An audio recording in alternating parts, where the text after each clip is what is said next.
Welcome back to our channel, Kiss My Gas Power Sports, where we deal with anything that is cheap and Chinese. Well, today I'm going to be playing with a carburetor. This is a PZ20. It's the most common carburetor on little dirt bikes, as well as four-wheelers, your 110cc, 125cc four-wheelers, all use this carburetor. It's an old Honda design. It's been around for many years. Of course, the Chinese have cloned it and use it on a lot of different stuff. So the thing that a lot of people ask about is how do you open these up? Because they are sealed from the factory for EPA regulations. So they are going to have breakaway screws. In this segment, I'm going to show you how to open those screws, open the carburetor, clean all the orifices out, and get your four-wheeler working again. So stay tuned, and I'm going to go over everything. Yeah, the trouble with most of these carburetors is that they are sealed, which means that they have breakaway screws that are put on the float bowl just to keep people out of them. It's kind of an EPA thing, as well as a cap over here where your idle mixture adjustment is. You know, when your carburetors get dirty, a lot of times people say, just throw them away because there's really not much you can do with these. But it is possible to open these and service them and clean them out. What we do, and if you don't have a Dremel tool, it's also okay to use like a saw blade or something, anything to kind of cut across right here and create a slot so it can be removed with a screwdriver.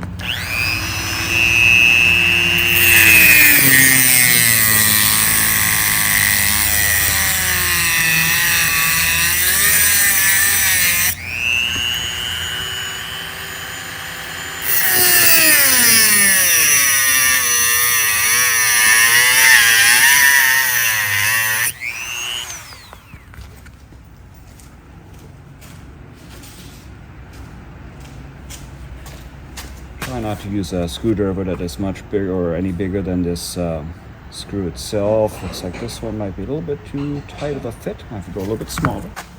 And keep in mind that these screws are going to be tight, so try not to stab yourself when you open these up. There's one.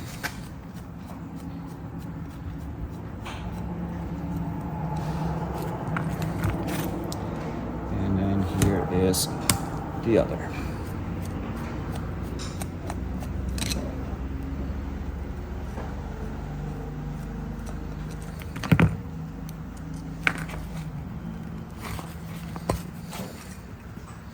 So this one has quite a bit of buildup inside of it. This is a lot of this is caused by ethanol, and it turns everything green. And the gasket is stuck to it up here. So go ahead and get that guy pulled down, and you know, you can buy gasket kits and replace them, but if they're not cracked or broken or anything, for the most part it's okay to go ahead and reuse them. The big use is going to be to get all of this cleared. I'll go ahead and remove the main jet, as well as the pilot jet.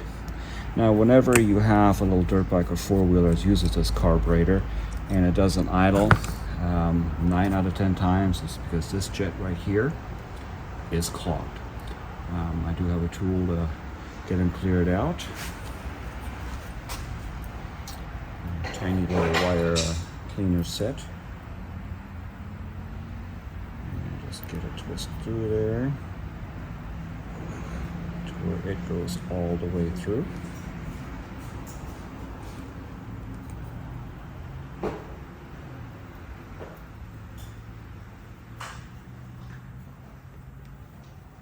There it goes. And yeah, that went all the way through. And it is clear. Take a little bit of carb cleaner, get a little spray, make sure it comes out the other end. This one is good.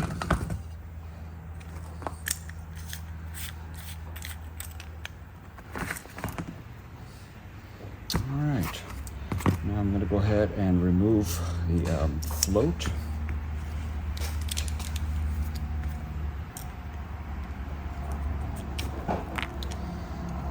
As well as the float needle.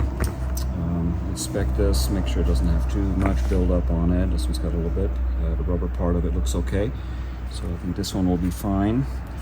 And if you're having if you have a lot of trouble with the carburetor leaking, a lot of times you'll have some debris down inside here where the float needle sits.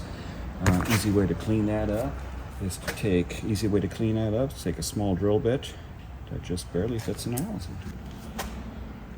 Give it a little twist, just to clean the seat up so it has a nice place to seal up to. There's no slide on this particular carburetor. I'm going to go replace that. All that needs to be cleaned up a little bit just to get rid of this buildup. So it's going to go into the cleaning machine, and give it just a few minutes and it'll be ready.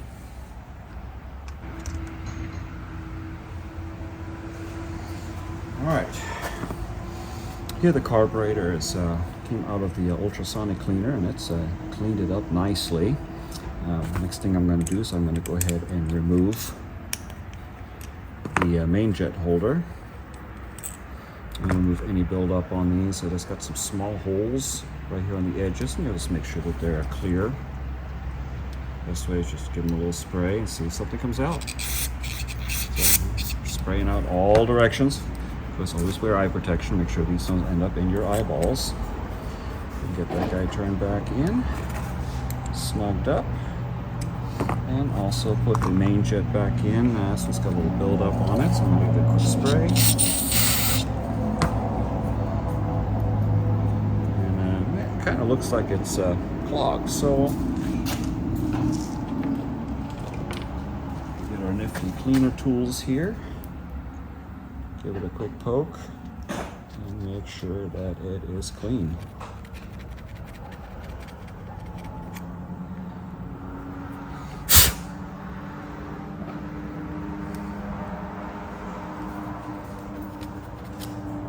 Don't want to grind on it too hard, because if you do, you'll end up opening up the main jet, which can mess with your fuel air mixture.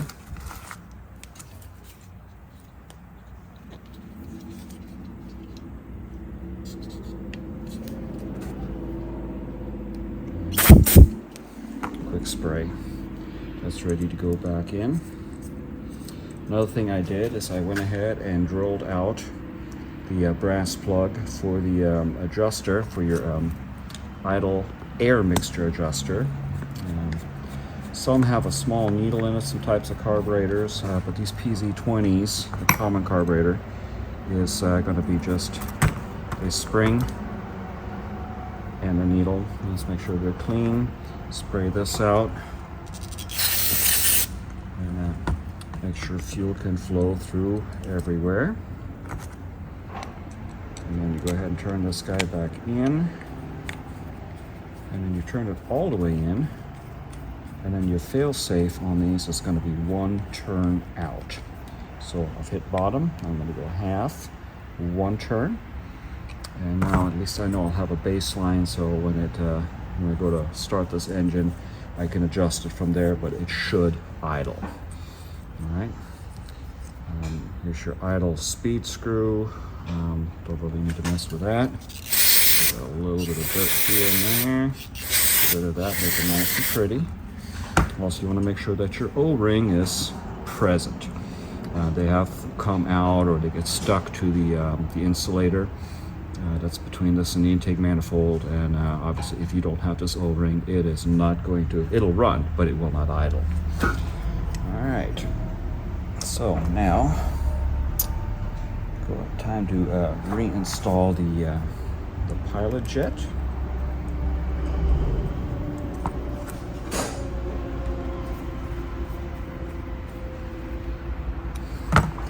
Spray here, just make sure everything's nice and clean. And now, these floats are kind of dirty. Should have probably stuck that in the cleaner as well, the ultrasonic cleaner. So give it a spray. You just want to make sure they don't have any fuel on the inside of them, which would indicate that they're leaking. But these, it's very rare for that to happen. Okay, hook your needle valve onto your float, like so. You want to have the the hinge up high, like so. Drop this into the needle valve seat, like so. Make sure that your little spring sits right here. And then go ahead and put in your pin, hold everything in place. All right, that looks good. This is nice and clean. So then the gasket is back on. And put this back on, the correct way, of course. And you know, the slotted screws, some people like to replace them. They work fine if you want to go ahead and reuse them.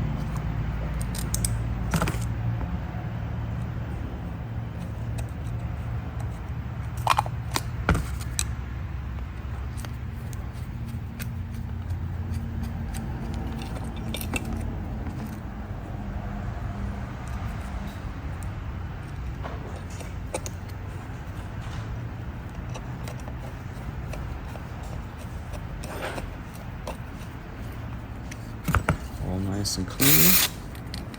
All right, so this main carburetor body is ready to install. I just want to confirm, make sure that the choke works.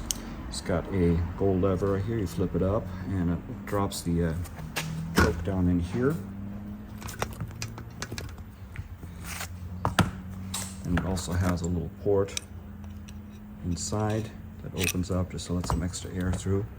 Just make sure all that stuff works smoothly. Looks as it should.